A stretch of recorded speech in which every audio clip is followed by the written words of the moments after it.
योद्धा न्यूज मराठी.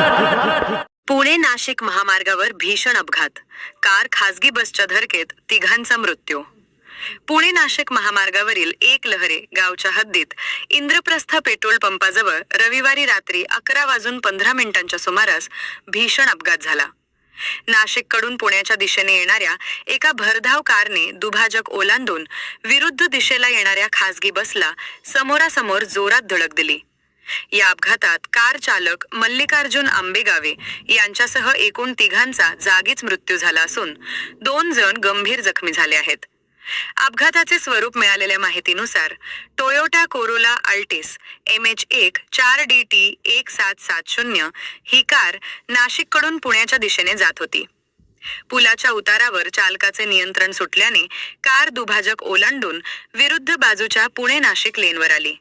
याच वेळी पुण्याकडून नाशिकच्या दिशेने जाणाऱ्या खासगी बसला MH1 8BZ 4067 कारने समोरासमोर जोरदार धडक दिली.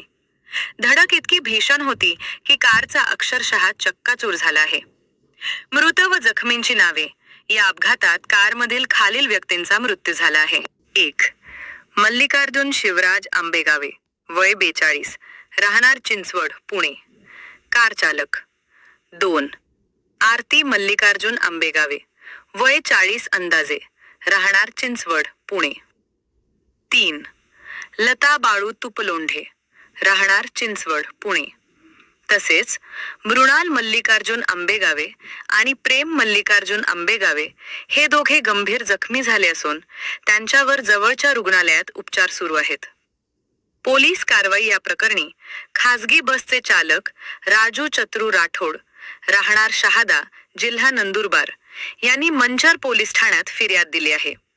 पोलिसांनी मृत कार चालक मल्लिकार्जुन आंबेगावे यांच्या विरुद्ध भारतीय न्याय संहिता BNS कलम 106, 1, 281, 125 अ, ब, 324, 4, 5 आणि मोटार वाहन कायदा कलम 118 प्रमाणे गुन्हा दाखल केला आहे. मंचर पोलीस स्टेशनचे सहाय्यक फौजदार मांडवे यांनी गुन्हा दाखल केला असून पुढील तपास पोलीस उपनिरीक्षक PSI धनवे हे करत आहेत.